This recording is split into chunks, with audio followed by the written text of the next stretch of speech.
Fishes. Hey FishTube, Steven here. Back in July, my wife Jenna and I up to Sheridan, Wyoming to visit Dan and the 4,500 square foot warehouse from which he and his team operate the online fish store, dansfish.com. And if you've seen my fish unboxing videos from years past, you'll know this is one of my absolute favorite places to get fish. Because first, their core mission is humanely sourcing and transporting the fish, and keeping them for as long as it takes to make sure they're healthy and stable before sending them to the customer, which you'd think would be industry standard, but it is not. All the while, they're borrowing water from a creek that runs through their backyard and sending that water back to the creek in better condition than they got it. And aside from hundreds of species of fish to look at here, it's this flow-through filtration system that I was most excited to see. All right, we'll start at the beginning and go through. How do you determine what's the beginning? By where the water comes from. So that's our water source. Let's see here. Hopefully it's not too muddy. It's a little muddy. But this is Little Goose Creek. This is where we draw the water from. So what the water is doing is it's draining down and across under us. It's draining under us and all being collected into a cistern over here. Here's the access point to our cistern, and it's just this big cement cistern. So instead of like a septic system where you're trying to leach water out, we're trying to leach water in. That all collects here. And then our pump is in here. So there's a big pump down here, and it pulls the water out of the cistern and sends it up into the building. So that's kind of how we get our water. You know, we should come back to this because since I just started it up, there's no water coming down yet. So we'll come back at the end. Right now, it doesn't look like anything. So this pipe right here is the water coming in from the creek, this 6-inch pipe from under the floor. Then it comes here, and then this is the first set of filtration. This is a sediment filter. So this takes out particulates, stuff that's floating in the creek. There is really fine clay articulation particles that does get through though. We can filter it down to about 5 microns. So our water is never going to be crystal clear because we always do have some floating clay particles. So anyway, we take care of sediment here, and then it goes through a carbon filter, careful. This way, if anyone's using chemicals upstream from us, someone's spraying Roundup on their yard or whatever, you don't get a sense of how big these are until you see them, huh? Yeah. They're big. We kind of have 2 of everything. So we also have 2 UVs, and you'll see that when we talk about the water leaving. But anyway, the chemicals come out of the water, and then this is to sterilize it. So any pathogens, if there's bacteria or viruses or little parasites or what have you out there, this will do it. And these guys are 4 times what we need. So we really built overkill, not just on this, but on everything. And then after it leaves this, it goes into this. This is a heat exchanger. And basically what it does is it transfers the heat from the warm water leaving our aquariums into the cold water coming from the creek. So in the winter, it's negative 35 here or whatever, right? The water temperature in the creek is about 30 degrees because flowing water can be colder than 32 degrees and still not be frozen. Just through heat transfer, we can heat it up to 65, 70 degrees in here, and we don't have to use a lick of electricity or gas to do it. The only reason really we can make this company work, otherwise, not only would we just be polluting a bunch, but our energy bill would be tens of thousands of dollars every month. It just wouldn't be viable. Yeah.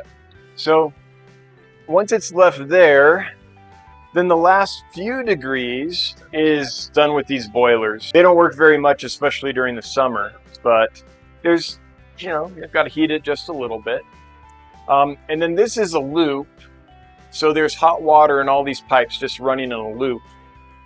And then when the water in that big 6-inch pipe up there says, I'm too cold, we have a temperature sensor right there.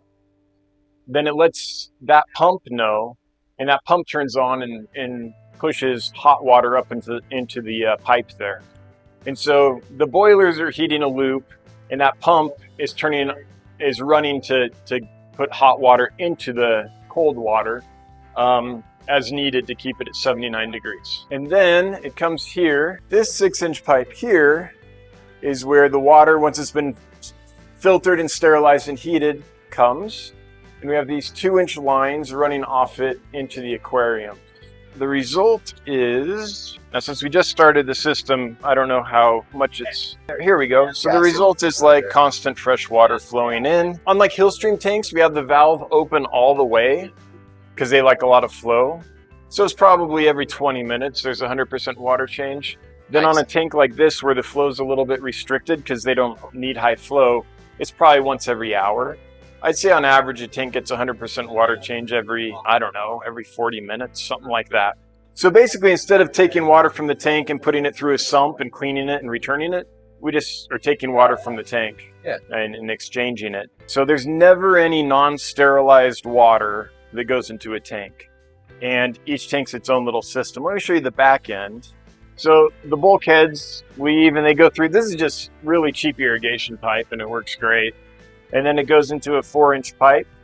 That goes and runs to the center of the rack and then goes under the floor. So all the water from these tanks is going down these and underneath our feet right here. And there's a big cistern under us right here that I'll show you. Right here.